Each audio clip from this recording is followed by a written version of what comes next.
नमस्कार, शुभकामनाएं, आशीर्वाद। मैं प्राकृतिक चिकित्सा प्लस विशेषज्ञ, योग साधक, योग शिक्षक, योग चिकित्सा पर देश काल परिस्थितियों के अनुसार उन्हें सरलीकृत करने में सतत खोजरत योग ऋषि ओम प्रकाश आनंद, प्रधान चिकित्सक, देव अंतर्राष्ट्रीय योग प्राकृतिक चिकित्सालय, गीतानगर, कानपुर, उत्तर प्रदेश, भारतवर्ष। पिछले लगभग 5 दशक से निःशुल्क योगाभ्यास द्वारा निःशुल्क सेवारत देव अंतर्राष्ट्रीय योग केंद्र, मोती झील, कानपुर, उत्तर प्रदेश, भारतवर्ष। मैंने अनुभव किया है कि प्राकृतिक चिकित्सा में यदि हम रोगी को शीघ्र लाभ पहुंचाना चाहते हैं तो हमें विशुद्ध प्राकृतिक चिकित्सा के साथ योग साधना, योग शिक्षा, योग चिकित्सा, acupressure, magnet therapy, laughing therapy, reiki therapy, subconscious fear out therapy, positive auto suggestion, साक्षी दर्शन, साक्षी ध्यान, निज दोष दर्शन की साधना एवं धर्म के मार्ग से धन उपार्जन, मनी मैनेजमेंट, दशांश चिकित्सा आदि जोड़नी होगी और साथ साथ में आयुर्वेद का वह हिस्सा जोड़ना होगा जो हमारे रसोई घर में मेवा के रूप में, अनाज के रूप में, मसालों के रूप में, साग सब्जियों के रूप में, फल फूल के रूप में और सामान्य कुछ जड़ी बूटियां मौजूद रहती हैं जिनको हम लोग अनजाने या सही ज्ञान न होने के कारण हम उन चीज़ों को छौंक देते हैं, तल देते हैं, साथ में भूंज देते हैं, उबाल देते हैं, जिससे इन रसोई घर की वनौषधियों से जो लाभ मिलना चाहिए, लाभ तो नहीं मिलता है, उल्टे हानि और मिल जाती है। मैंने अपने गुरुदेव पंडित ओमकारनाथ अवस्थी जी से, जिनके मार्गदर्शन में 3 साल रहा, उनसे मैंने कहा कि आयुर्वेद जैसा इतना बृहद विषय को कैसे हम सरलता से अपने जीवन को अपना सकें। उन्होंने बताया कि यदि आपको आयुर्वेद का ज्ञान करना है सरल ढंग से तो प्राचीन काल के जो ग्रंथ हैं, चरक संहिता, अष्टांग संग्रह, सुश्रुत, हृदय स्टांग आदि जो प्राचीन काल के ग्रंथ हैं, भाव प्रकाश निघंटु, इनका अध्ययन तो नहीं कर पाएंगे, लेकिन इन सारे जो 7-8 ग्रंथ हैं संस्कृत में, उनका हिंदी अनुवाद भी कर दिया गया है हर श्लोक के बाद। यदि इन सारे ग्रंथों का जो निचोड़ है, जो मथुरा के हरिदास जी गुप्त, जिनको ब्रह्मलीन हुए लगभग 50 साल से ऊपर हो गए, उन्होंने जो चिकित्सा चंद्रोदय 7 भागों में लिखी है और जो स्वास्थ्य रक्षा एक अतिरिक्त पुस्तक लिखी है, इनका अध्ययन करो। और जो आयुर्वेद की 300 शब्दावली है, जो चिकित्सा चंद्रोदय के भाग 1 में दिया है, उसको बार बार पढ़ो और समझो। जहाँ समझ में ना आवे मुझसे आप पूछो। मैं पिछले एपिसोड में, जिसका नाम मैंने रखा है हर्बल थेरेपी ज्ञान माला 6 में, हमने इसका नाम आयुर्वेद की शाकाहारी चिकित्सा भी लिखा है। उसमें मैंने द्रव्य के 22 शब्दों की व्याख्या दी है। किसी इन ग्रंथों में अगर आप अध्ययन करेंगे या विशेष रूप से भाव प्रकाश निघंटु का अध्ययन करेंगे, तो हर जड़ी बूटी के सामने, हर फल के सामने, हर शाक के सामने, हर मेवा के सामने, हर अनाज के सामने कुछ शब्दावली लिखी होती है। उस शब्दावली का अर्थ न मालूम होने से हम लोग उस बात को समझ नहीं पाते और प्रायः छोड़ देते हैं। जैसे दीपन शब्द लिखा हो तो उसका क्या अर्थ है, दीपन पाचन लिखा हो तो उस शब्द का क्या अर्थ है, अनुलोमन शब्द लिखा हो तो क्या अर्थ है, भेदन शब्द लिखा हो तो क्या अर्थ है, बबन शब्द लिखा हो तो क्या अर्थ है, छेदन शब्द लिखा हो तो क्या अर्थ है, स्तंभन शब्द लिखा हो तो क्या अर्थ है, पाचन शब्द लिखा हो तो क्या अर्थ है, समन शब्द लिखा हो तो क्या अर्थ है, स्तंसन शब्द लिखा हो तो क्या अर्थ है, रेचन शब्द लिखा हो तो क्या अर्थ है, संशोधन शब्द लिखा हो तो क्या अर्थ है, ग्राही शब्द लिखा हो तो उसका क्या अर्थ है, लेखन शब्द लिखा हो तो उसका क्या अर्थ है। ये मैंने 22 शब्दावली आपको बताई थी। जो आज पढ़ रहे हैं वो इसके पहले का जरूर पढ़ें, 6वां जरूर बार बार सुने, क्योंकि अगर इन शब्दों का अर्थ नहीं मालूम, आजकल नई पढ़ाई में फिजिक्स की किताब हो, चाहे केमिस्ट्री की किताब हो, चाहे अन्य कोई उपयोगी किताब हो, लेखक एक शब्दावली पीछे लिख देता है कि इसका क्या अर्थ होता है। तो आज हम लोग इसके आगे की पढ़ाई करेंगे और समझने का प्रयास करेंगे। आगे की पढ़ाई में हम लोग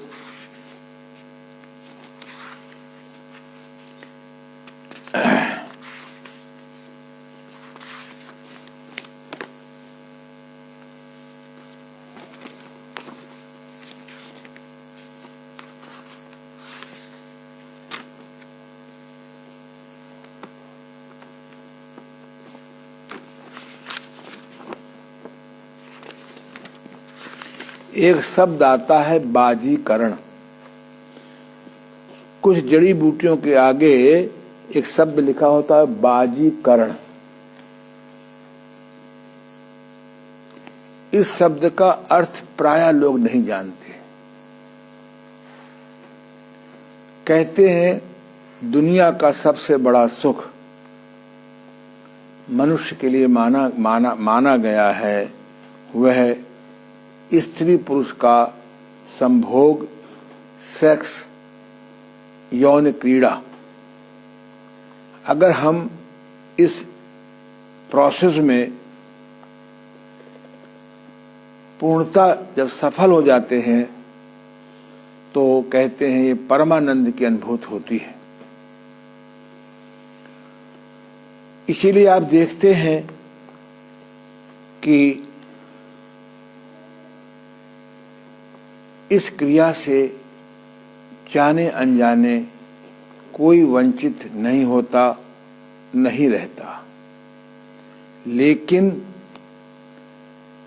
पर्दे के पीछे जितनी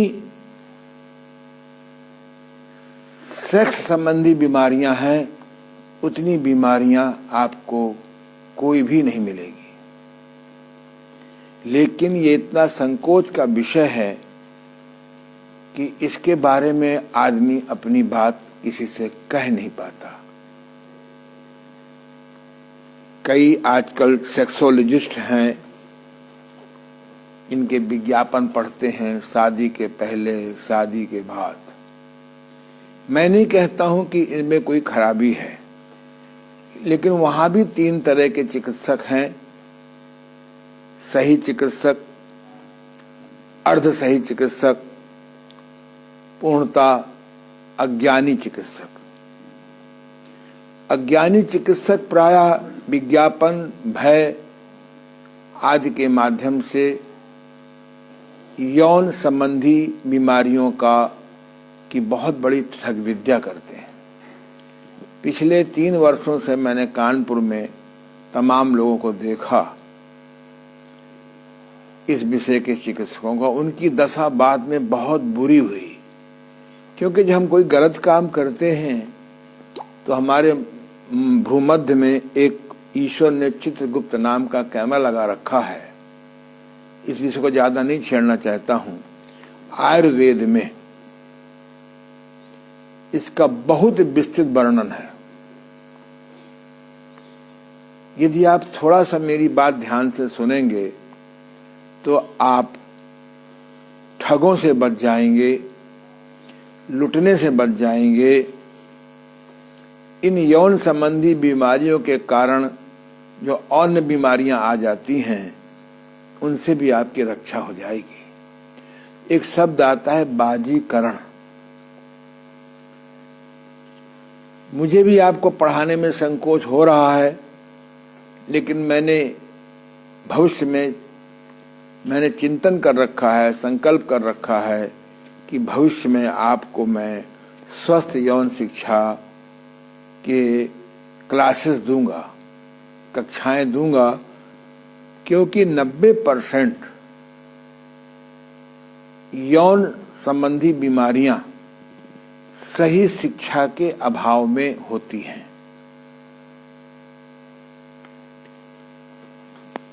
अगर हमको यौन शिक्षा का सही ज्ञान हो जाए तो हम इस परम सुख को भी प्राप्त कर सकते हैं और इससे निवृत्त भी हो सकते हैं। जब तक हम किसी चीज से इच्छा मुक्त नहीं होते हैं, अगला स्टेप नहीं होता। सांख्य योग में प्रारंभिक सूत्र में लिखा हुआ है, मनुष्य के 4 पुरुषार्थ होते हैं: धर्म, अर्थ, काम, मोक्ष। ये मनुष्य के 4 पुरुषार्थ माने गए हैं।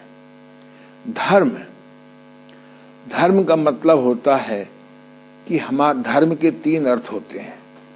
धर्म माने होता है कर्तव्य, धर्म माने होता है स्वभाव, धर्म माने होता है मस्तिष्क, मन और आत्मा को स्वस्थ बनाने वाली धार्मिक शिक्षा और साधना। ये जो वर्तमान में झगड़े हो रहे हैं कि देश धर्मनिरपेक्ष होना चाहिए, इस शब्द की न जानने की वजह से हमने देश को बीमारियों में, अशिक्षा में, रसातल में भेज दिया। हमारे शास्त्र कहते हैं हम धर्म को जाने, हम किसी के धर्म को जाने। भगवान कृष्ण ने भगवत गीता में लिखा है कि ये संसार त्रिगुणात्मक है, सत रज तम। लंका नरेश रावण के घर में 3 प्रकार के भाई थे। जो विभीषण था वो सत स्वभाव का था, संयम से रहता था, भगवान का भजन करता था, वो कोई ऐसा काम नहीं करता था जो अमानवता का हो। कुंभकर्ण था, वो अपना सोता रहता था, उसका स्वभाव तम था, बहुत लड़ाकू झगड़ालू था, अपना ड्रग पिए पड़ा रहता था, शराब पिए रहता था, ड्रग लेता था, भांग खाता था, गांजा भागता था। ये जो लोग लेते रहते हैं वो कुछ दिन बाद सोते ही रहते हैं। उसका तम स्वभाव था। जो रावण था वो रज स्वभाव का था, राजसी स्वभाव का था। उसने बहुत सी साधनाएं इकट्ठा की थी। कहते हैं भगवान तक को उसने सिद्ध कर लिया था। उसके यहाँ 5 तत्व सेवा करते थे। इन पैसा अधिक हो जाने से वो साधना बंद कर दी और वो राक्षस हो गया। राक्षस की परिभाषा बहुत अच्छी मेरे गुरुदेव ने बताई। राक्षस वह है जो अपने सुख के लिए दूसरों को कितना भी दुख देना पड़े वो इसको सही मानता है। हमारे समाज में आज भी लोग हैं जो अपने सुख के लिए, स्वयं धनवान होने के लिए, पद पाने के लिए वो नाना प्रकार के ऐसे कार्य करते हैं जो मानवता के नहीं होते। दूसरे होते हैं देवता, जो अपना साधना करके समाज में अपनी साधना भी करते हैं और वो देते भी हैं। पवन हवा देता है, अग्नि गर्मी देता है, आसमान आपको बैठने का स्थान देता है, पानी आपको प्यास बुझाता है, पृथ्वी आपको नाना प्रकार के वृक्ष देता है, साग देता है, मेवा देता है। इनको हम देवता कहते हैं। ये अग्नि देवता हैं, ये जल देवता हैं, ये आकाश देवता हैं, ये पृथ्वी देवता है, माँ है। देवता माने देने वाला। और तीसरे होते हैं आपके मानव, मनुष्य। ये लोग साधना करते हैं। कोई किसी कारण से चोर हो गया है, डाकू हो गया है, झूठा हो गया है और उसके मन में बेचैनी होती है कि हम इससे कैसे बाहर निकलें, मेरा परिवार बिगड़ रहा है।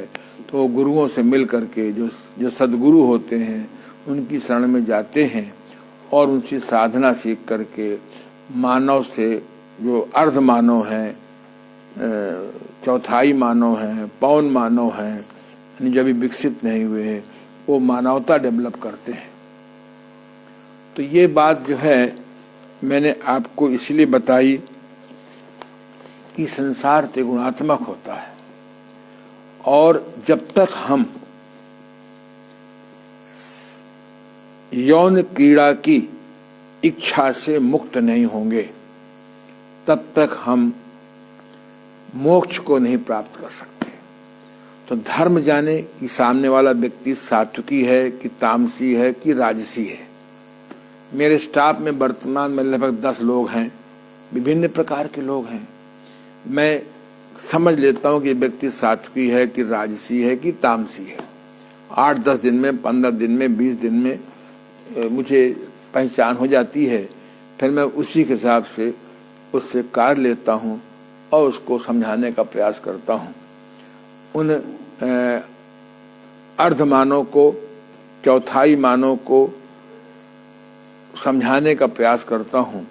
जो साधना करते हैं सफल हो जाते हैं, जो साधना नहीं करते हैं फिर वो अपने अहंकार को बढ़ा करके इस संसार में फिर और दुखी हो जाते हैं। मेरा दूसरा अर्थ, जब आप धर्म जानेंगे, जब आप धार्मिक शिक्षा को जीवन में उतारेंगे, अपने तामसी राजसी स्वभाव को सात्विक में बदलने का प्रयास करेंगे, आप अपने कर्तव्य को निभाएंगे। हमारा काम स्वच्छता का है, हम अच्छी स्वच्छता करें। कभी हमको काम स्वच्छता का दिया गया तो स्वच्छ कार्य से भी अधिक अच्छी स्वच्छता दें। हमें कोई भी काम दिया गया है, वो हमारे नहीं भी आता या हमारे जुम्मे में नहीं भी है, जब हम उसको और अच्छा करते हैं तो बैठा हुआ मालिक आपके ऊपर विशेष कृपा करने की कोशिश करता है। अर्थ का जीवन में बहुत महत्व है। अगर अर्थ का महत्व न होता तो भगवान विष्णु जी जो समस्त लोगों का पालन करते हैं वो अपनी शादी माँ लक्ष्मी से क्यों करती? पर माँ लक्ष्मी एक चालीसा आता है, माँ लक्ष्मी चालीसा, जैसे हनुमान चालीसा आता है, शिव चालीसा आता है, दुर्गा चालीसा आता है, गणेश चालीसा आता है, सरस्वती चालीसा आता है। ऐसे ही साहित्य में एक आता है लक्ष्मी चालीसा। उसमें लक्ष्मी जी ने के 40 गुण लिखे हुए हैं। लक्ष्मी जी कब आती हैं और रूठ के कब चली जाती हैं, और जब हम किसी तिकड़म योग से नहीं जाने देते हैं तो किस प्रकार से हमारे स्वास्थ्य को, हमारे परिवार को, हमारे समाज को विध्वंस कर देती हैं। तो और जो लोग बेहोशी में लक्ष्मी कमाते हैं, अपने स्वास्थ्य का ध्यान नहीं रखते हैं, तो फिर उनके लिए लक्ष्मी दुखकारी बन जाती है। कल मैं अपने एक दुकान में कुछ लेने गया था, तो कभी 40 साल 40 साल पहले वो उसकी बहन हमारे यहाँ हमारी बेटी को पढ़ाती थी। एक दिन उसने कहा कि भैया आपका बहुत परिचय है और हम लोग आर्थिक समस्याओं से बहुत गुजर रहे हैं, तो कहीं हमको अमुक बाजार में एक जगह दिला दीजिए नीचे बैठने का, हम कुछ अमुक चीज़ का सामान बेच करके अपना गुजारा कर सकें, क्योंकि मेरे पिता की मृत्यु हो गई है। मैंने बात को समझा। मैंने एक बाजार में एक अपने मित्र की दुकान के सामने उनको नीचे जगह दिला दिया, और मेरा परिचय था तो अमुक स्थान से मैंने उनको सामान भी दिला दिया। वो करीबन 3 भाई हैं। इन तीनों भाइयों ने उस काम को शुरू किया। धीरे धीरे इतना शुरू किया कि आज उनकी पास 3 दुकानें हैं और 3 मकान हैं। कल मैं गया तो मैंने कहा भाई फलाने कहाँ हैं? तो उसने कहा कि वो तब घर ही में रहते हैं, उनको डायबिटीज हो गई है, ब्लड प्रेशर हो गया है और वो चल फिर नहीं पाते, कोरोना का अटैक हो गया था। अब बिल्कुल वह आदमी जिसने इतना बड़ा काम किया, बहुत सारी बातें नहीं बताएंगे क्योंकि अगर सुने जान जाएंगे मेरे लिए कह रहे हैं। आज दूसरे भाई से मैंने कहा वो भाई कहाँ हैं? बोले वो भी बीमार हो गए।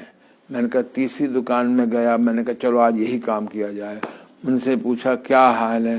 बोले चल नहीं पा रहे हैं, बैठ नहीं पा रहे हैं। मैं दावे से कहता है उन्होंने पुरुषार्थ योग से, तिकड़म योग से, झूठ फरेब योग से पैसा इतना कमाया कि एक 52 साल का आउट ऑफ हेल्थ चला गया। मैंने तीनों व्यक्ति आज भी अगर मेरे पास महीना भर आ जाएं, प्राकृतिक चिकित्सा प्लस का अनुकरण कर लें, तो मैं दावे से कहता हूं कि उनको मैं 99 वर्ष तक जीवित रख सकता हूं। लेकिन प्राकृतिक चिकित्सा प्लस में साधना भी जुड़ी होती है, तो इसलिए हम लोग अर्थ को ब्रेक नहीं लगाते, अपना स्वास्थ्य खराब कर लेते हैं। ये एलोपैथिक की दवाइयाँ बहुत अच्छी हैं, लेकिन आपके स्वास्थ्य को नहीं दे पाएंगी, क्योंकि हर दवा का कोई ना कोई साइड इफेक्ट होता है। केमिकल दवाइयाँ होती हैं, जैसे पृथ्वी खराब हो गई केमिकल खाद से, जैसे पानी खराब हो गया केमिकल सब्सटेंस से, जैसे हवा खराब हो गई पेट्रोल डीजल की हवन से, आकाश में तारे गायब हो गए जो हमको तरंगे भेज के स्वास्थ्य देते थे, उसमें ओजोन छिद्र हो गए हैं।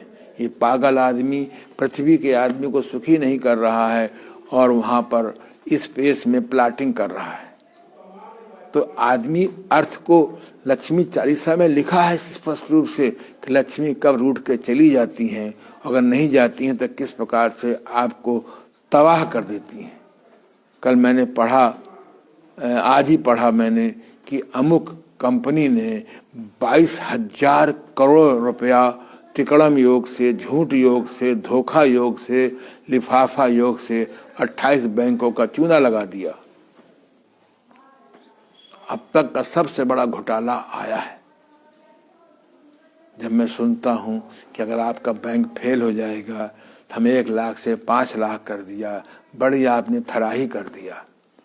जब इन लोगों को पैसा बांट देंगे तो हमारा आपका पैसा कैसे सुरक्षित रहेगा? तो अर्थ भी आदमी को सत्यानाश कर रहा है।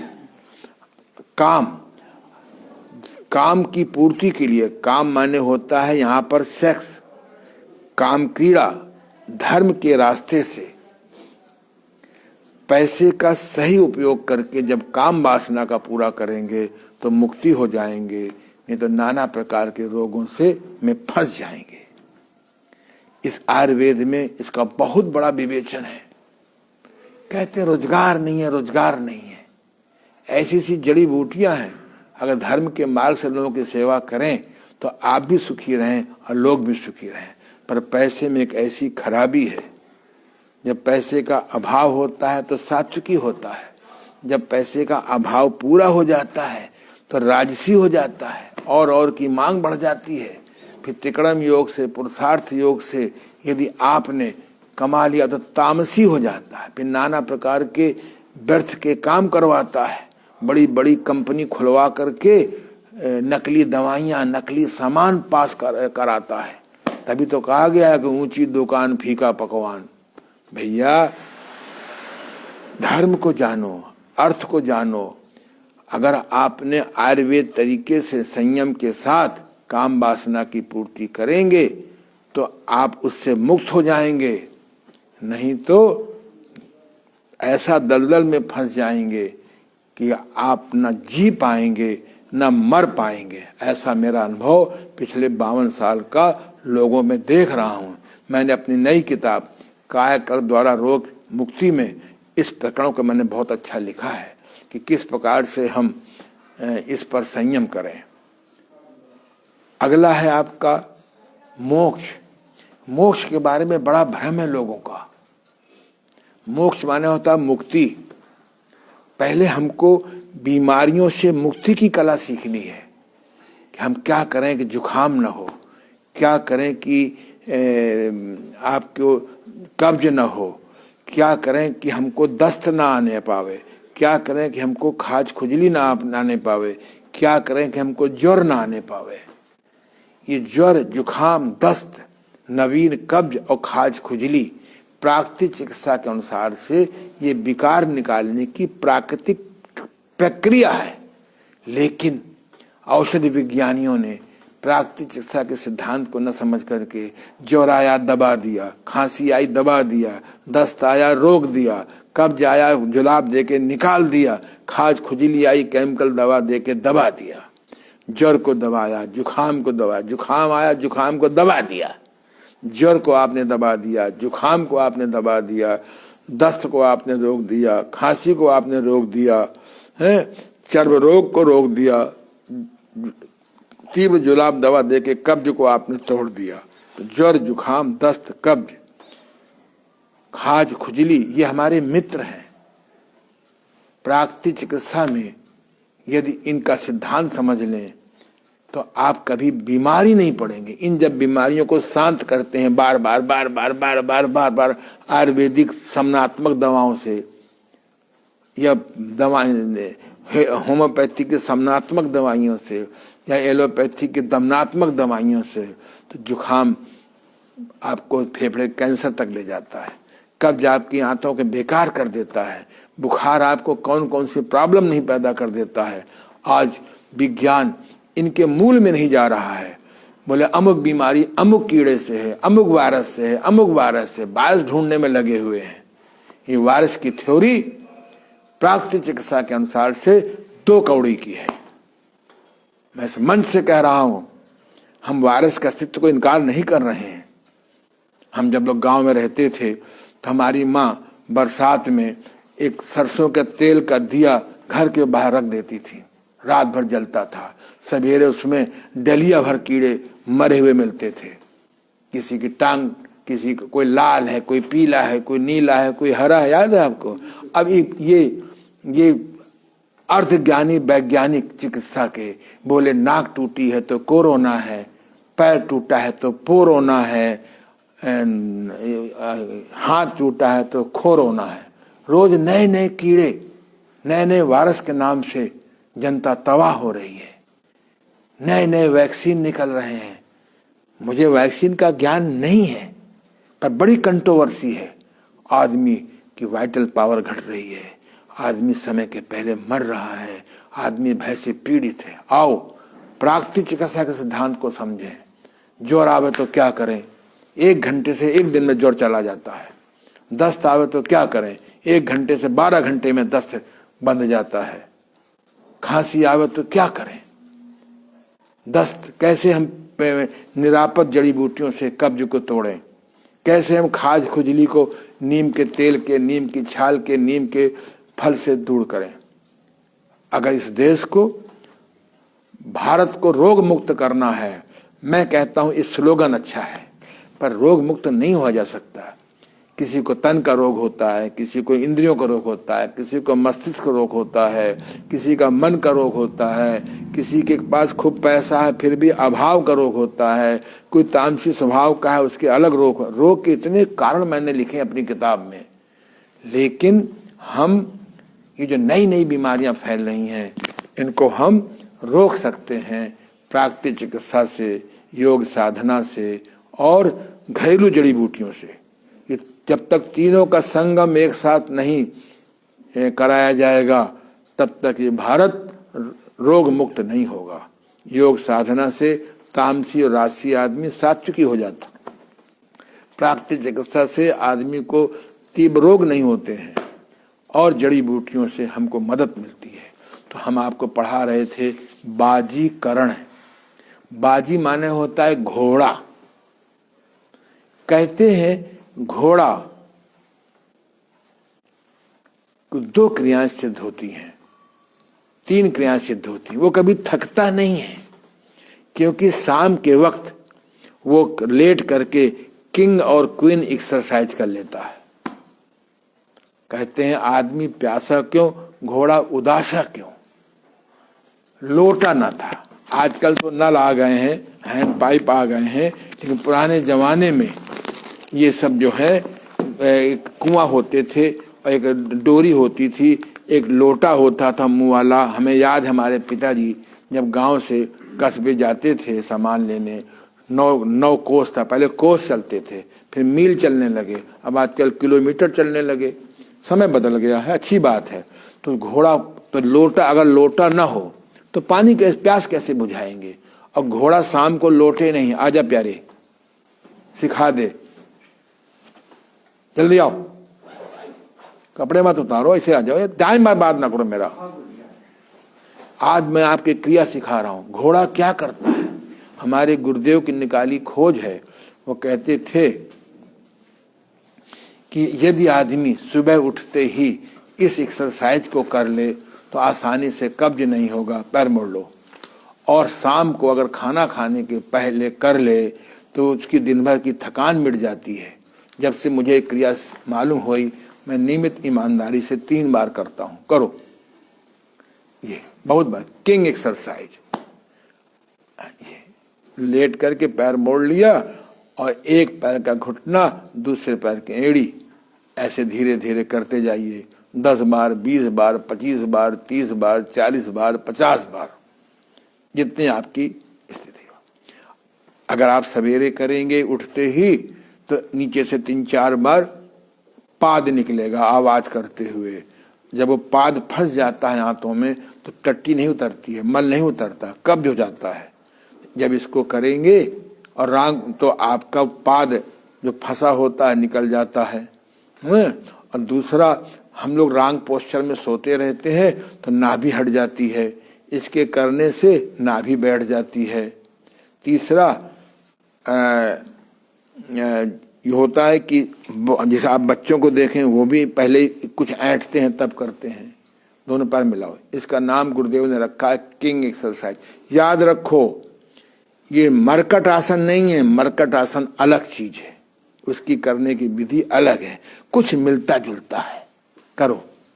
ये स्वामी देवमूर्ति जी जो मेरे योग के गुरु हैं, उन्होंने निकाला। जिसके पास योगासन सीखने का समय नहीं है, योगासन नहीं कर सकते हैं, करते हैं तकलीफ हो जाती है, केवल यही एक आसन करें। सवेरे 5-10 मिनट करें धीरे धीरे, शाम को 1-2 मिनट 5 मिनट करें, आपको थकान नहीं होगी। घोड़ा यही करता है। घोड़ा जो है शाम को, सुबह तो मुझे नहीं मालूम करता कि नहीं करता है, लेकिन शाम को घोड़े वाले जितने भी पालते हैं, जो खरारा करते हैं, उसको मौका देते हैं, घोड़ा लेट जाता है पीठ के बल और दाएं बाएं करता है। इसका नाम हॉर्स एक्सरसाइज भी है। बस जाके बैठ जाइए धीरे से। तो ये मैंने इसलिए बता दिया कि ये घोड़ा बाजीकरण, घोड़ा 3 काम 4 काम करता है। एक तो ये काम करता है, और दूसरा काम करता है कि घोड़ा सौंच जाने के बाद अपने गुदा को सिकोड़ता है, छोड़ता है, सिकोड़ता है, छोड़ता है, सिकोड़ता है, छोड़ता है। इसे कहते हैं मूल बंध। मूल बंध करने से कहते हैं यौन क्रीड़ा में मदद मिलती है। लंबा विषय नहीं छेड़ूंगा मैं उसको। और तीसरा, जब घोड़ा पेशाब करता है, पेशाब करते करते अपने लिंग को पीछे कर लेता है, फिर पेशाब करता है, फिर पीछे करता है। योग में इसका नाम है उपबजरौली। यौन क्रीड़ा में सफल होने के लिए ये आपको तीनों काम करने पड़ेंगे। किंग क्वीन एक्सरसाइज करिए जिससे कि आप थके नहीं। दिन भर का थका हुआ आदमी रात को कोई खेल खेल पाएगा? है, चाहे पैसा कमाना हो, चाहे ऑफिस हो, अगर थकान मुक्त नहीं होंगे तो उस क्रीड़ा में भी आप फेल हो जाएंगे। अगर आप महाबंध का अभ्यास नहीं करेंगे, उस क्रीड़ा में फेल हो जाएंगे। जब पेशाब करते हैं, ये जरा अलग प्रैक्टिस होता, भी मैं आपको आज्ञा नहीं दूंगा करने का। एक क्रिया होती है बजरौली क्रिया। मेरे गुरुदेव ने मुझे इस बात को सिखाया था कि किस प्रकार से हम पेशाब करते करते अपने पेशाब की धार को पीछे करें। ये क्रिया करिएगा नहीं अपने आप, पहले शोधन क्रिया की जाती है। और घोड़ा कभी मांस मछली नहीं खाता। घोड़े को कोई पकौड़ी और ये पूड़ी देता है, खिलाता है कोई? नहीं अभी तक। अब आप खिलाते हैं तो बाप की बुद्धि के लिए रिसर्च करनी पड़े। घोड़ा भीगा हुआ चना खाता है। घोड़ा क्या खाता है? चना खाता है। ये नहीं कहता आप चना खाओ। चना हजम करने के लिए पहले नौली क्रिया सिद्ध करनी पड़ेगी। जो खाए चना सो रहे बना। तो इसका नाम है बाजीकरण।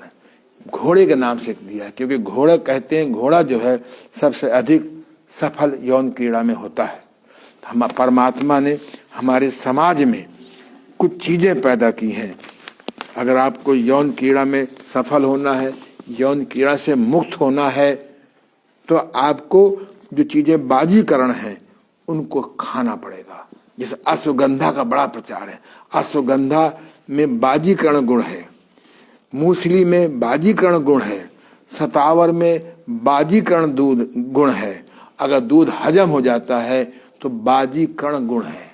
आजकल देखिए ना, सारे बाबा लोग, सारे वैद्य लोग, सारी किताबों में अश्वगंधा का पाउडर खाओ, अश्वगंधा का लेप पियो, मूसली खाओ। अब इतना मूसली की डिमांड हो गई है, अश्वगंधा की डिमांड हो गई है, सतावर की डिमांड हो गई है कि सारे लोग तामसिल नकली मिलाने लगे। तो इसलिए इन जड़ी बूटियों में तो असली होना चाहिए। आज जड़ी बूटियां भी नकली ऑर्गेनिक, ये अंग्रेजी खाद डाल के बनाई जाने लगी। ऐसी बीमारी आदमी को लग गई है, मल्टीप्लिकेशन ऑफ द मनी की। बेचारे बैंक परेशान हैं। हमें याद है पहले बैंक 5 साल में दुगना करते थे। जब आपने और जमा कर दिया तो 6 साल में दुगना किया। अब तो 10 साल में दुगना करते हैं। और कुछ दिन बाद सुना है कि बैंक ब्याजें देना बंद कर देगा। है क्योंकि हम लोग इतना पागल हो गए हैं, पागल हो गए हैं। पैसा के मल्टीप्लिकेशन में पागल बन गए हैं। एक बार फिक्स डिपॉजिट कर दिया तो उसे तोड़ाना नहीं है। नालायक बच्चे उसको तोड़वाते हैं और सब प्रकार का सुख और दुख उठाते हैं। आप तो अगर अश्वगंधा के सामने लिखा है कि बाजीकरण है, मूसली है, सतावर है, दूध बहुत खराब चीज है। अगर दूध हजम नहीं होता तो दूध बहुत खराब चीज है। गैस बनेगी। कब बनेगा? सबसे बढ़िया होता है भेड़ का दूध। भेड़ पालिए आप, उसका दूध पीजिए, त्रिदोषनाशक है। बकरी का दूध, उसके बाद बकरी का दूध है जो हमारे को बीमारी में मुक्ति दिलाता है। और आप कुत्ता पाल सकते हैं 50,000 का, तो बकरी भी पाल सकते हैं 2,000-5,000 की, और उससे बढ़िया है। कहीं बकरी के लेडी का गुण मालूम हो जाए, बकरी के लेडी का हवन करो घर में, सब बैक्टीरिया, सब कोरोना फ्रोना अपने आप भाग जाएंगे। सब आयुर्वेद में लिखा है। और तीसरा है गाय का दूध। अगर गाय के दूध में गज पीपल डाल दो, थोड़ा अदरक डाल दो। हमने जिस किताब में एक चाय बनाई है, देसी चाय, नुस्खा लिख दिया है, अपने घर में खुद बनाओ। हमने बनाना बंद कर दिया है, क्योंकि बनवाने में कोई ना कोई आदमी काली मिर्च चुरा लेगा, लौंग चुरा लेगा, उसका अनुपात बिगड़ जाता। हमने लिख दिया इस किताब में, आप बनाइए, सात्विक व्यापार करिए, हमें क्या करना है। तो इसलिए बाजीकरण जिसमें होता है वो हमारे यौन कीड़ा में मदद करता है। लोग खूब अश्वगंधा खा रहे हैं, मूसली खा रहे हैं, सता हजम करने के दम तो होए। इन जड़ी बूटियों को हजम करना पड़ता है, उसके लिए योग में नौली क्रिया बताई गई है। अगर आप नौली क्रिया का 5-10 मिनट अभ्यास करें तभी अश्वगंध हजम कर पाएंगे, तभी सता मूसली हजम कर पाएंगे, तभी अश्वगंधा हजम कर पाएंगे, तभी आप दूध हजम कर पाएंगे। ये शहर का केमिकल दूध, ये आपको स्वास्थ्य देगा। उनका धन स्वास्थ्य बढ़ा रहा है बेचने वालों का, है। एक ऐसा पाउडर वहां से रिकमेंड करा लेते हैं विदेश से, घोल घोल के आपको पिला रहे हैं। मैं तो दूध पीता नहीं हूं, अपना जूस पिया, सब्जी का सूप पिया, मस्ती से रहता हूं। इस 70+ में भी आनंद में हूं। दूध पीने लगूं और प्रॉब्लम हो जाएगी। केमिकल दूध कोई फायदा करता है क्या? केमिकल दूध। तो बाजीकरण 2 तरह का होता है, वीर को रोकने वाला जो शीघ्र पतन में मदद करता है, और वीर को बढ़ाने वाला। जैसे दूध, मिश्री, हम जब भी दूध बोलेंगे वो भेड़ का दूध है या गाय का दूध है या बकरी का दूध है। भैंस का दूध तो बंद कर देना चाहिए। कहते एक बार अंग्रेज जा रहा था तो आगे भैंस जा रही थी 10, 15, 20। वो बार बार ड्राइवर पों पों पों कर रहा था और भैंस तो हटती नहीं। कहते भैंस के आगे बीना बाजे, भैंस परे पगुराए। ऐसे आदमी भी होते हैं भैंस, उन्हें कितना भी समझाओ, जल्दी उठो, जल्दी बिस्तर छोड़ो, है, खरी भूख पे खाओ, भूख से कम खाओ, चबा के खाओ, योगाभ्यास किया करो, प्राणायाम किया करो, दशांश निकाला करो, पर वो भैंस स्वभाव के होते हैं, वो सुनते नहीं हैं। बोले हम जग गए थे, जग तब 3 बजे गए थे, आज तब है जब आप बीना से उतरे हो। इनका नाम है भैंस स्वभाव, भैंस स्वभाव। तो अंग्रेज ने पूछा कि ये कौन सा जीव है? तो उसने कहा ये भैंस है। ये बोले किस काम में आता है? बोले हम लोग दूध पीते हैं। चलो, बोले 200 वर्ष तक हम राज अभी और कर लेंगे। जिस देश का आदमी भैंस का दूध पी रहा है वो सारा एक तो मोटा हो जाएगा, वो आलसी हो जाएगा, मुंह बाएगा। और आलसी और मोटा आदमी कभी की बुद्धि सही नहीं होती है। इसलिए भैंस का दूध मत पियो। हमने इस किताब में काय कर्दा रोग मुक्ति की किताब में एक प्रकरण लिखा है कि आप अपने घर में दूध कैसे बनाएं, गेहूं का दूध कैसे बनाएं, चने का दूध कैसे बनाएं, सोयाबीन का दूध कैसे बनाएं, मूंग का दूध कैसे बनाएं, किशमिश का दूध कैसे बनाएं, बादाम का दूध कैसे बनाएं, अखरोट का दूध कैसे बनाएं, लौकी का दूध कैसे बनाएं, एप्पल का दूध कैसे बनाएं। करीबन 250 प्रकार के दूध आप घर में बना सकते हैं, बिना भैंस पाले, बिना गाय पाले, बिना भेड़ पाले, है। ये सारे मैंने इसमें लिख दिया है। आप इसको किताब जब लेोगे और पढ़ोगे तो आपका पैसा बचेगा। नहीं तो लाइन लगाए चले जा रहे, योगाभ्यास के लिए टाइम नहीं है, बस दूध की बाल्टी लिए चले जा रहे हैं, खड़े हैं वहां गंदी जगह पे, है। पैसा भी खर्च होता है और लाभ भी नहीं। आप अपने घर में बनाइए, है। कल मैंने बनाया था अखरोट का दूध, और दूध का 1 ग्राम नहीं मिलाना है। दुनिया का महाभारत में सबसे बड़ा ताकतवर आदमी कौन था? अश्वत्थामा। अश्वत्थामा ने किसी कारण से दूध नहीं पिया। ये विद्या मैंने महाभारत से निकाली है पढ़ करके। द्रोणाचार्य दूध बना के पिलाता था, कभी गेहूं का दूध, कभी चने का दूध, कभी मूंग का दूध, कभी सोयाबीन का दूध, कभी अखरोट का दूध, कभी बादाम का दूध। ये सारी मैंने लिखे हैं 200-250 प्रकार के दूध बनाने की विधि।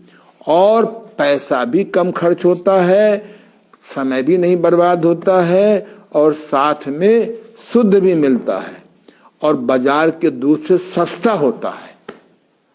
और मैं आपको क्या कर सकता हूं? मैं आपको बता सकता हूं, पर आप भैंस नेचर के हो तो मैं आपको बदल नहीं सकता हूं। इस प्रकार से वीर को रोकने वाला और वीर को बढ़ाने वाला। दूध, मिश्री, अब तो लोग मिश्री भूल ही गए, पहले खुज्जा मिश्री आती थी बढ़िया है। दूध, मिश्री, सतावर आदि वीर को बढ़ाने वाले पदार्थ हैं। और अफीम, भांग, जायफल ये वीर को रोकने वाले पदार्थ हैं। अफीम मैं बता दूं आपको, आप अफीम तो भी वीर को उसी के पतन में रोकती है। इसी के नाम पे दुनिया भर की दवाएं बनाई गई हैं और आप पी करके आप मस्त हो जाते हो, लेकिन इनकी हानि बहुत है। भांग भी ये जो है क्या नाम है उसी के पतन में रोकने में वो सहायता करते, लेकिन इनकी हानि बहुत है। जायफल आता है, जायफल शाकाहारी है, हमने इसका नाम शाका ही रखा है। ये अफीम, गांजा, तमाम जो आप नाम सुनते हो निश्चित रूप से वीर को रोकती हैं, लेकिन इससे ज्यादा हानि है आपको। अगर आप किंग क्वीन एक्सरसाइज करें, उपबजरौली करें, एक क्रिया होती है उपबजरौली, बताएंगे आपको। नेचुरोपैथी में क्रिया होती है जिसमें अपने लिंग पर 50 डिग्री फ़ारेनहाइट का पानी डाला जाता है। नेचुरोपैथी में क्रिया होती है, उसका नाम है लिंग स्नान, मेहन स्नान, सिजबात। इसमें लुई को ने इस क्रिया को कराता था, टब में बिठाता था या स्टूल में बैठ जाइए, बगल में ठंडा पानी लीजिए, खूब ठंडा पानी, और उसमें डालिए हटाइए, डाली हटाइए अपने लिंग में। इससे भी आपका स्तंभन क्रिया सिद्ध हो जाती है। आपको आवश्यकता नहीं अफीम खाने की, आपको आवश्यकता नहीं भांग खाने की, आपको आवश्यकता ही नहीं है जायफल खाने की। अगर मैंने जायफल खाने की बता दिया तो जायफल बाजार में जायफल मान लीजिए 10 टन है और मांग हो गई 100 टन की, तो नकली बनेगा नहीं बनेगा? क्योंकि आदमी एक ऐसा खतरनाक प्राणी है, वो जान जाए कि अमुक चीज से फायदा है, सब टूट पड़ेंगे टूट पड़ेंगे टूट पड़ेंगे। इसलिए हमारे जो नेचुरोपैथी में है उसका नाम है सिजबात, SITZE। इसमें 50 डिग्री फ़ारेनहाइट का, ये मान लो आपका लिंग है, ये आपका भग है, तो ऐसे आप बगल में ठंडा पानी रख लीजिए है, और जूता चप्पल पहन लीजिए पानी में है, क्योंकि ये क्रिया सरल है। एक बाल्टी भर पानी बना लीजिए 50 डिग्री फ़ारेनहाइट की। ओ गुरु जी इतना ठंडा करेंगे तो मर जाएंगे, अभी कौन जिंदा हो? आत्मा फंसी हुई है, न पेट साफ होता है, न जुकाम ठीक है, न चल पा रहे हो, न उठ पा रहे हो, न नींद आती है। ये कोई जिंदा आदमी की पहचान है क्या? आप लोटा लीजिए, बढ़िया सा पानी डालिए, एक लोटा लो चुपचाप, लोटीदार है, टोटीदार लोटा ले लो, जलनेती करो, नाक करो और नीचे से करो लिंग स्नान है। ये आपका लिंग है, पानी भर लिया जलनीति का लोटा, डाला हटाया, डाला हटाया, डाला हटाया। पहले 5 मिनट करो, फिर 7 मिनट करो, फिर 10 मिनट करो, फिर 15 मिनट करो। हम तो आज से 52 साल पहले हम भी इस रोग के भय से भयंकर पीड़ित थे। हमने अपने गुरुदेव को बताया, गुरुदेव ने कहा ये लोटा है, यहाँ से करोगे जलनीति, और इसमें पानी बगल में रखा, ऐसे लिया, लिंग में डाला हटाया, डाला हटाया, डाला हटाया, डाला हटाया। 5 मिनट के अंदर, आप शुरुआत में 2 मिनट करो, फिर 3 मिनट करो, फिर 5 मिनट करो, आ जाओ, फिर 10 मिनट करो, हो गया रख दो, चल ले आओ, चल उधर से, चलो ठीक है, अब ले आया तो खुद तो बुद्धि मारी इसने, ठीक नहीं, चलो कोई बात नहीं, नीचे अपना बाल्टी रख लिया, ये बहुत अच्छी बात है। ये आपका लिंग है, डाला हटाया, डाला हटाया, डाला हटाया, डाला हटाया। जो मास्टरबेशन करते करते, हस्त मैथुन करते करते जो आपकी नाड़ियां फैल गई हैं, बेकार हो गई हैं, भय से पीड़ित हैं, आप इस क्रिया को करिए। सवेरे कूने हाइड्रोथेरेपी में सवेरे टब्बा देते हैं 60 डिग्री फ़ारेनहाइट का, 65 डिग्री फ़ारेनहाइट का, 70 डिग्री फ़ारेनहाइट का, और शाम को देते हैं ये आपका लिंग स्नान 45 डिग्री फ़ारेनहाइट का, 50 डिग्री फ़ारेनहाइट का, 55 डिग्री फ़ारेनहाइट का। एक थर्मामीटर होता है, यानी चिल्ड वाटर तो नहीं करेंगे, पर कोल्ड और चिल्ड के बीच में हो। गर्म पानी मत कर लीजिएगा और नाड़ियां फैल जाएंगी। अब ठंडक लगती हो तो बाद में भ्रमण योग कर लो, इंजन दौड़ कर लो। तो बाजीकरण, प्राकृतिक चिकित्सा में बाजीकरण बहुत अच्छी है। प्राकृतिक चिकित्सकों को प्राय नहीं मालूम होता है, क्योंकि लुई कोनी किताब पढ़ते नहीं है। लुई कोनी किताब पढ़ो, जो फादर ऑफ नेचुरोपैथी है, उसने कहा कि जब आप 60 डिग्री, 65 डिग्री, 70 डिग्री फ़ारेनहाइट का कट स्नान लेंगे, इससे आंतें मजबूत होंगी, गैस निष्कासित होगी, सब लीवर ठीक हो जाएंगे। और शाम को करोगे तो यौन संबंधी बीमारियां ठीक होंगी, साथ साथ में आपका नर्वस सिस्टम स्ट्रांग होगा और आपके मस्तिष्क को ताकत मिलेगी। तो बाजीकरण चाहे आप भेड़ के दूध से करो, चाहे बकरी के दूध से करो, चाहे गाय के दूध से करो, भैया भैंस के दूध से ना करना, नहीं तो भैंस के तरह आलसी, निकम्मे, मोटे हो जाओगे। भैंस को घर में ना आने दो। कुछ लोग कहते हैं भैंस को पानी पिला दो। गाय, अरे गाय का दूध गाय का दूध है। गाय को माँ कहा गया है, भैंस को ना माँ कहा गया, ना मौसी कहा गया, ना आंटी चाची कहा गया है। भैंस का दूध लिखा है भाव प्रकाश निघंटु में कि ये आलस बढ़ाता है, मोटापा बढ़ाता है। हाँ, उसकी उपयोगिता भी है, वो आगे बात करेंगे। तो ये समझ गए ना आप लोग। आप सतावर ले लीजिए, अश्वगंधा ले लीजिए, मूसली ले लीजिए, मिश्री, खुद्दा वाली मिश्री कह रहा हूं, ये मिश्री नहीं धागे वाली। मिले ना मिले ज्यादा अच्छा है। आप गुड़ का प्रयोग कर सकते हो। तो ये है बाजीकरण, दो तरह का होता है, वीर को रोकने वाला और वीर को बढ़ाने वाला। आगे एक शब्द आया है शुक्रल। आयुर्वेद में एक शब्द आता है शुक्रल। शुक्र माने आप जानते ही हो, वीर, और शुक्रल लिखा है जिस द्रव्य से वीर की वृद्धि हो उसे शुक्रल कहते हैं। जैसे नागबला, एक नागबला नाम की जड़ी होती है।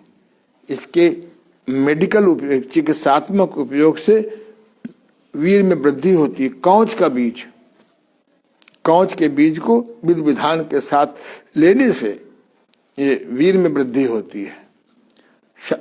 आयुर्वेद में लिखा है कि जो व्यक्ति विवाह करता है उसको बाजीकरण नहीं आता, शुक्रल नहीं आता, रसायन का ज्ञान नहीं है, तो समझ लो कि वो अपनी कब्र खोदता है। स्वास्थ्य नाश के लिए कब्र खोदता है। ये आयुर्वेदिक सूत्र है।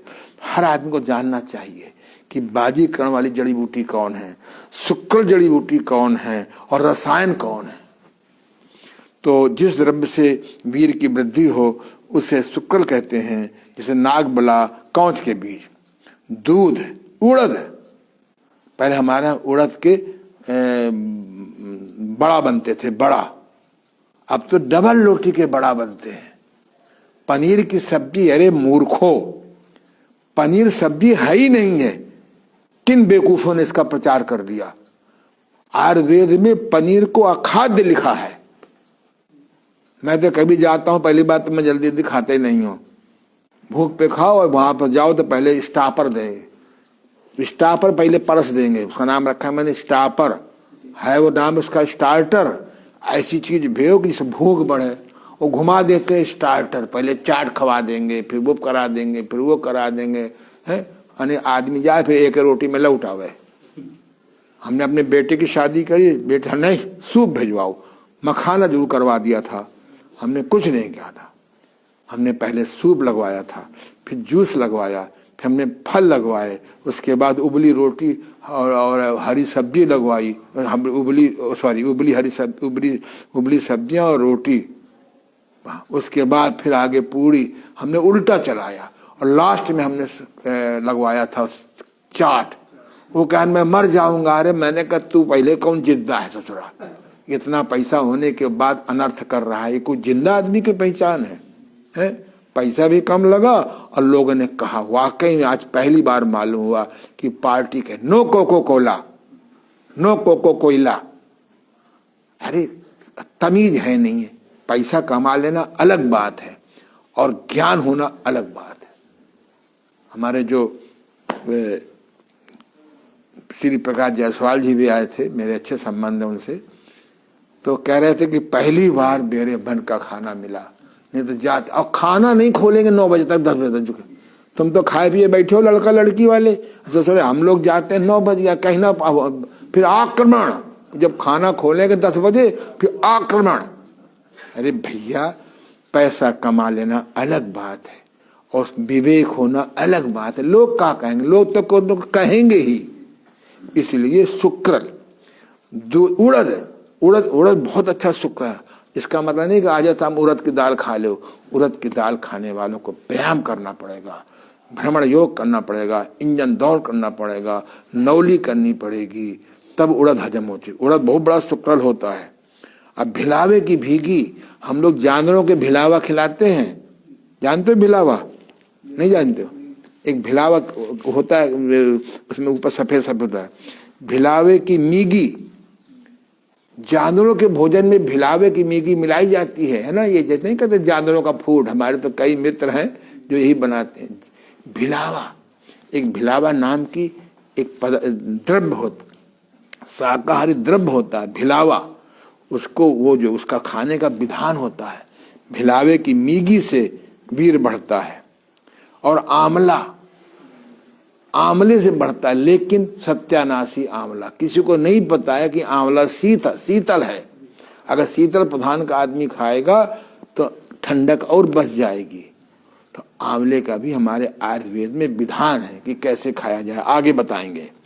तो इससे वीर बढ़ता है और इसके प्रभाव से रक्त रस बनता है और वीर को प्रकट करने वाली अधिकता होने पर इसकी प्रवृत्ति आती है। ऐसे कटेरी का फल होता है। बहुत से महिलाओं का वीर रज नहीं बनता, जैसे आप पुरुषों का वीर बनता है ऐसे महिलाओं के उस निकलने वाले पदार्थ को रज बोलते हैं। हम उसको स्त्री वीर बोलते हैं। आयुर्वेद में रज का नाम लिखा है स्त्री वीर। वो पुरुष वीर, ये स्त्री वीर। तो स्त्री वीर जैसे पुरुषों की प्रॉब्लम होती है ऐसे स्त्रियों की भी प्रॉब्लम होती है। तो स्त्री वीर, इसके मनाने के लिए एक कटेरी का फल होता है।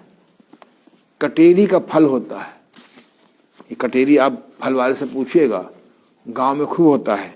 कटेरी का फल देने से, जायफल को विधि विधान से खाने से स्त्रियों का वीर, जैसे पुरुषों का वीर शुक्र से बढ़ता है, उड़द से बनता है, भिलावे की मीगी से बनता है, असगंध से बनता है, मूसली से बनता है, सतावर से बनता है, जायफल से बनता है।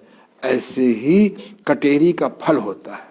कटेरी के फल को विधि विधान से लेने से आज महिलाओं का जो वीर नहीं बनता वो वीर बनने लगता है। अंत में आता है आज रसायन। आप देखिए किसी में लिखा होता है ये चीज रसायन है। अब रसायन है, मुंह बार है, रसायन क्या होता है? रसायन क्या होता है? रसायन माने होता है जो बुढ़ापे को आने से रोके, जो बुढ़ापे की कोशिकाओं को ना बनने दे। जिस पदार्थ में लिखा हो रसायन है, जैसे लहसुन रसायन है। लहसुन के जब देख, लहसुन का तो बहुत बढ़िया चीज है। लहसुन में 6, आयुर्वेद में 6 रस होते हैं, सटरस कहलाता है। लहसुन में 5 रस हैं, मधुर को छोड़ करके 5 रस हैं। इसका मतलब नहीं सारे आज जुड़ जाओ तुम लहसुन में। हर चीज के खाने का विधान है। ये आप किसी अनुभवी वैद्य से मिले, अनुभवी वैद्य से। आजकल के वैद्य नहीं जो सीसी कड़ा करते हैं, ये है ले वो ले। आप कल मैं एक दुकान में किसी काम से गया था, हर चीज के जूस, आंवले का जूस, करेले का जूस, जामुन का जूस, सब लोग लगे हैं जनता की सेवा करने में। है डब्बा बढ़िया, सीसी बढ़िया, अंदर भगवान जाने माल क्या है। आप अपने घर में बना लो, में क्या बात है? 3-4 जवे की लहसुन को कूट करके भिगो दो पानी में, सवेरे छान करके शहद मिला के ले लो। हम तरकीब बता रहे हैं, आगे बताएंगे। अभी बताएंगे तो आप फंस जाओगे, है ना। लहसुन रसायन है, आंवला रसायन है, हरड़ रसायन है, एक दंती नाम की जड़ी रसायन है, गूगल रसायन है, शिलाजीत, आय हाय शिलाजीत का नाम आते लार टपक गई। शिलाजीत के नाम से 90% बंदर की टट्टी घिस के दी जा रही है, क्योंकि जहां शिलाजीत होता है वहां बंदर बहुत होते हैं, और शिलाजीत बंदर चाटता है, तो चाटेगा तो उसके टट्टी में आ जाता है उसका अर्क। चलो बंदर को कहीं तक तो उसके बेचारे की उपयोगिता हुई। तो मैं ये नहीं कह रहा हूं, शिलाजीत रसायन कहलाता है। अगर असली रसायन शिलाजीत मिल जाए और विधि के साथ खाइए। हमें बीमारी क्या होती है, बोले 1 रोटी में इतना फायदा, तो 2 रोटी में डबल फायदा, तो 4 रोटी में चौबल फायदा है। पहले लोग 90-100 साल में भी जीवन का सुख उठाते थे, और आज जो है 20 साल के बच्चे हैं, शादी नहीं कर रहे हैं, डर है कि रन नहीं बना पाएंगे। रन कब नहीं हो, न एक्सरसाइज करो, न ध्यान करो, न मालिश करो, न प्राणायाम करो, न चना खाओ, और खाओ तो चबा नहीं पाओ है। जब हम आयुर्वेद का सत्यानाश कर दिया हमने, ये तो होएगा ही। खाओ दवा खाते खाते कैंसर के पेशेंट होने जा रहे हैं, लीवर खराब है, पैंक्रियाज खराब है, आंतों में कीड़ा, खराब टेस्टिंग करते रहो, टेस्टिंग है। आओ लौटें योग साधना की ओर, लौटें प्राकृतिक चिकित्सा की ओर, लौटें घरेलू आयुर्वेद की तरफ। इसी का नाम मैंने रखा है शाकाहारी आयुर्वेदिक चिकित्सा। आयुर्वेद तो हर चीज है, मांस तक के उपयोग लिखे हुए हैं, लेकिन हमको शाकाहारी में आना है। अगर हमको आयुर्वेद का ज्ञान हो जाए, जड़ी बूटी का, हम जड़ी बूटी की खेती कर सकते हैं। अरबों रुपया हम विदेश से मंगा सकते हैं। 2 रुपया का चीज 2000 में बेचते हैं, हमारे यहाँ भेजते हैं। हम 2 रुपये की चीज 4 रुपये में भेजेंगे, 6 रुपये में भेजेंगे। देखिए हम अपनी अर्थव्यवस्था ठीक कर सकते हैं। हमारी भारत सरकार का काम है कि मेरी बात को समझें। मेरा कोई थॉट वाट नहीं, ना पैसा कमाने का ना कुछ का, जितना है बहुत है। ज्ञान बांटो, इस देश को बचाओ। राष्ट्रीयता की बात करने से राष्ट्र ठीक नहीं होगा। योग साधना को लौटाओ, प्राकृतिक चिकित्सा को लौटाओ, घरेलू जड़ी बूटी को लौटाओ, मैग्नेट थेरेपी को लौटाओ, एक्यूप्रेशर थेरेपी को लौटाओ। देखिए हम कितना कर सकते हैं। तो आज हमने आपको बताया रसायन, जिसमें रसायन लिखा हो, ये बुढ़ापे को रोकता है। बुढ़ापे के सेल को बीमार नहीं होने, बुढ़ापे के सेल को बीमार नहीं होता है। तो इसलिए आज 3 बातें मैंने पढ़ाई कि शुक्र का मतलब क्या होता है, और ये रसायन का मतलब क्या होता है, और बाजीकरण का क्या मतलब होता है। समय पूरा 1 घंटे हो गया। मेरी इच्छा है कि जैसे मैं सुखी हुआ हूँ, ऐसे आप भी सुखी हों, और सुखी हो सकते हैं अगर आप मानव बनने का अभ्यास करो। दानव बनोगे तो लोगों को दुखी करोगे। मानव बनो, मानव बनो, मानव बनो, मनुष्यता लाओ। जब मनुष्यता आ जाए, समृद्धि, तभी देवता बनो। देने का अभ्यास, कुछ नहीं, कुछ तो देना शुरू करो, नहीं तो हमारे खून के रिश्ते हमारे गले का व्यायाम करा करा के ले लेंगे हैं। पिस्तौल में गोली भर लेंगे और छाती पे लगा देंगे। होशियार लोग छाती पे लगाते पर गोली नहीं भरते। मैं कुछ सिखा नहीं रहा हूं आपको। लौटो, योग प्राकृतिक चिकित्सा की ओर लौटो, योग साधना की ओर लौटो, घरेलू आयुर्वेदिक जड़ी बूटी की ओर लौटो। हम लोग स्वयं सुखी होंगे, हमारा परिवार सुखी होगा, हमारा देश सुखी होगा, हमारा मानव वर्ग होगा। नमस्कार, धन्यवाद। कल फिर मिलेंगे।